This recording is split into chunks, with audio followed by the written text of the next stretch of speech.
No vídeo de hoje eu vou te mostrar na prática, mão na massa, qual foi o cronograma de estudo que eu usei para conquistar isso aqui, ó, 93% de acerto no concurso de escrevente do TJ São Paulo. Eu montei uma planilha de Excel para vocês, então vamos lá, direto ao ponto, mão na massa, tá aqui na tela. Escrevente técnico judiciário 2024, primeiro ponto que eu coloquei aqui é para a gente definir a data da prova. Isso tem impacto direto no cronograma de estudo. É errado, prestem atenção, é errado ter um cronograma de estudo só para cada um dos concursos. É preciso que você tenha um cronograma de estudo inicial, quando você está em fase pré-edital, quando você está começando a estudar, e um cronograma de estudo mais avançado, depois que você já avançou nos conteúdos, depois que a prova está se aproximando, porque são momentos completamente diferentes nos estudos. Nesse vídeo eu vou montar os dois cronogramas com vocês, beleza? E já vou explicar o motivo pelo qual eu monto sempre dois cronogramas para cada concurso. Bora lá, data da prova.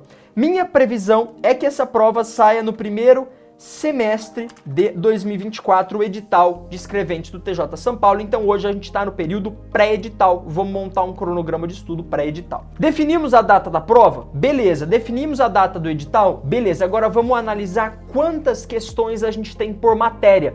Por quê? Se uma matéria tem mais questões, a gente precisa estudar mais aquela matéria. Uma matéria que tem menos questões, ela vai ter um peso menor na sua prova, a gente pode estudar um pouco menos aquela matéria. Isso também é fundamental, analisar cada uma das matérias do seu concurso. Então, vamos junto, bora lá analisar. Então, bora lá. Língua portuguesa, 24% das questões da sua prova, uma matéria fundamental. De 100 questões, 24 são de português, então matéria muito importante. Aqui as matérias de direito, pessoal, elas são mais ou menos parecidas na quantidade de questões. Dá uma olhada aqui na tela. Fica basicamente entre 5 e 8 questões. Ó, 5 questões normas da corregedoria é a que menos tem questões, se a gente pegar esse bloco de conhecimentos em direito. E direito administrativo é o que mais tem questões, 8 questões nesse bloco de direito. Depois direito penal com 6 e os direitos processual, civil, penal e direito constitucional, 7 questões cada um. O que a gente pode concluir?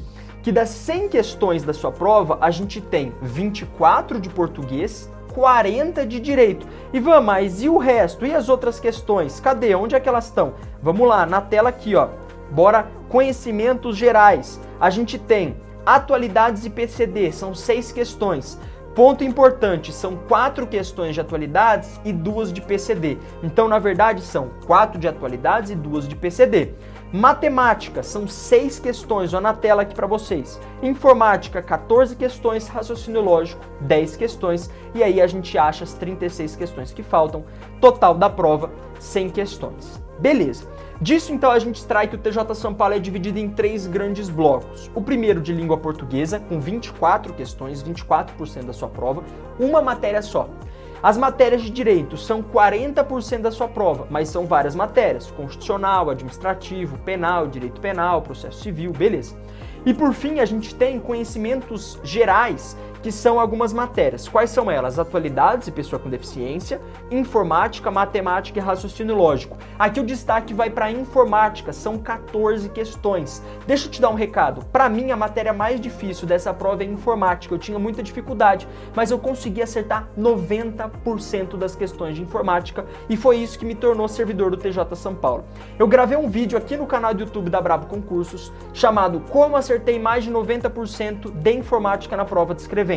É só você se inscrever no canal e curtir esse vídeo para receber as notificações sempre que eu postar um novo vídeo no canal. Então, por exemplo, quem era inscrito no canal recebeu a notificação desse vídeo sobre como estudar informática e como eu acertei mais de 90% dessa matéria na prova. Então, ó, você já está vendo a importância de se inscrever no canal. Então, ó, já clica no botão inscrever-se e deixa o seu like se esse vídeo for útil para você. Então, a gente já explicou a data da prova e cada uma das matérias, o peso delas no seu concurso. Vamos começar a montar o cronograma de estudo? Vamos junto? Tá aqui, vamos jogar na tela, vamos para o circuito inicial, que é o circuito pré-edital. É aquele circuito que a gente precisa começar a estudar hoje, que a gente está em momento pré-edital, como eu disse para vocês. Vamos lá.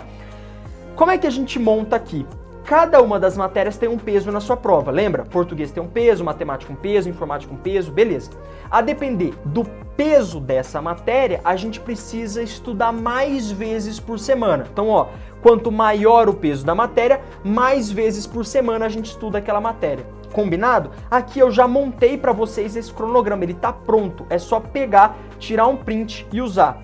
Vamos lá, ó, primeiro a gente vai começar com língua portuguesa, fechou? Na tela aqui para vocês. Português, a gente vai ver, olha aqui, ó, uma vez, vou até marcar aqui, ó, uma vez português, beleza, aí vamos descendo. 2 vezes português, aí vamos descendo. 3 vezes português, aí vamos descendo. 4 vezes português, 5 vezes português. Esse aqui é um cronograma semanal de estudo. Então, cada semana vocês vão ver 5 vezes a matéria de língua portuguesa, porque tem um peso gigantesco, 24% da sua prova é língua portuguesa, beleza? Então, a gente já sabe aqui português, quantas vezes a gente tem que estudar.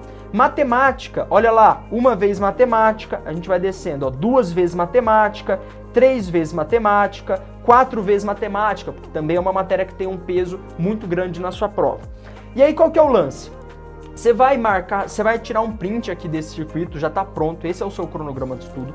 Você vai marcar o horário que você começou português, por exemplo, 8 horas da manhã, o horário que você terminou, por exemplo, 9 horas da manhã, e o dia que você estudou, por exemplo, 5/12, beleza. Observação, o que você vai colocar? Parei na aula 1, você pode colocar aqui, ó, parei na aula 2, beleza. Revisão 1, você vai fazer a revisão, você coloca ok. Revisão 2, vai fazer a revisão, coloca ok. E aqui coloca as questões que você fez, você coloca ok também. E aí segue para matemática também, que hora você estudou? Ah, estudei de 10 horas da manhã até 11 horas da manhã. Aí você estudou isso também no dia 5 de dezembro. Aí aqui você parou na aula 3, beleza. E aí aqui você fez a revisão 1, fez a revisão 2, fez as questões, massa. E aí aqui você vai continuando o circuito que já está pronto para vocês. Então, Ivan, o que eu preciso fazer? É só você seguir a ordem das matérias que eu já coloquei aqui para vocês. Aqui já está a ordem certa e está a quantidade de vezes que você precisa estudar cada matéria na semana. Aqui um ponto importante, percebam que eu não coloquei um cronograma fixo de segunda-feira você precisa estudar essa e essa matéria, terça-feira essa e essa matéria, quarta-feira essa e essa matéria. Não, isso não funciona, porque às vezes segunda-feira acontece um imprevisto, você não consegue seguir o cronograma, e aí você começa a ficar nervoso, angustiado. Prestem atenção no que eu fiz aqui, ó. Eu coloquei só a ordem das matérias que você precisa estudar. Português, depois matemática, depois processo civil, depois raciocínio lógico, depois informática e assim por diante. Então você pode estudar português segunda, matemática terça, processo civil quarta, raciocínio lógico quinta, informática sexta. Ou você pode estudar português e matemática segunda, processo civil terça, raciocínio lógico e informática quarta, português na quinta, aí você vai seguindo essa ordem que eu coloquei aqui para vocês. O que é importante é que vocês saibam que não existe cronograma fixo de segunda estudo essa e essa matéria, terça e essa matéria, por conta dos imprevistos. Aqui, nesse cronograma, você só se preocupa com a ordem das matérias, fechou? Aí você pode se perguntar, Ivan, mas eu não vi atualidades aí. Eu não vou estudar atualidades para a prova? Você vai, mas lembra que eu falei que é importante ter pelo menos 2 cronogramas de estudo, um pré-edital e um pós-edital? Deixa eu te explicar por quê. Como é que você vai estudar atualidades se você nem sabe o mês exato que vai vir no edital da prova cobrando atualidades? Então, por exemplo, no edital da prova vai estar assim, vai cair atualidades a partir do primeiro semestre de 2024. Beleza. Então, para que você vai começar a estudar atualidades agora, se a gente nem está em 2024? Para que você vai estudar as notícias de atualidades que estão saindo hoje, se elas podem nem cair na sua prova? Então a gente deixa atualidades para o circuito 2, que é o circuito avançado, que é o circuito principalmente pós-edital ou para quem já está muito avançado nos estudos. Então vamos montar o circuito avançado. E mas é aparentemente igual. É aparentemente igual, mas na verdade eles são diferentes. Deixa eu mostrar aqui, se liga.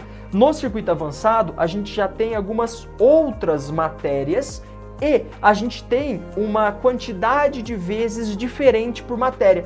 Por exemplo, no circuito inicial, a gente estudava português 5 vezes na semana, você lembra? Olha aqui no circuito avançado quantas vezes a gente estuda português. Ó. Uma vez a gente estuda português, vamos descendo aqui, ó.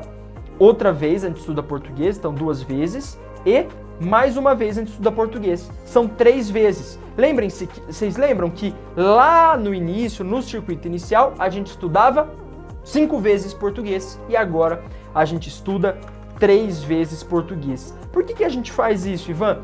Porque no circuito avançado, você já está avançado em língua portuguesa. Então a gente aumenta a quantidade de vezes que vocês estão estudando outra matéria, que no circuito inicial vocês estavam estudando menos, e diminui a quantidade de vezes que vocês estão estudando português, porque no circuito inicial vocês já estudaram muitas vezes. Resumo da ópera, pessoal. Esses são os 2 cronogramas de estudo que eu usei para conquistar 93% de acerto no concurso de escrevente. Ele é baseado em alguns pilares. O primeiro pilar não é um cronograma fixo. Não importa se você está estudando português na segunda, matemática na terça, raciocínio lógico na quarta, isso pouco importa.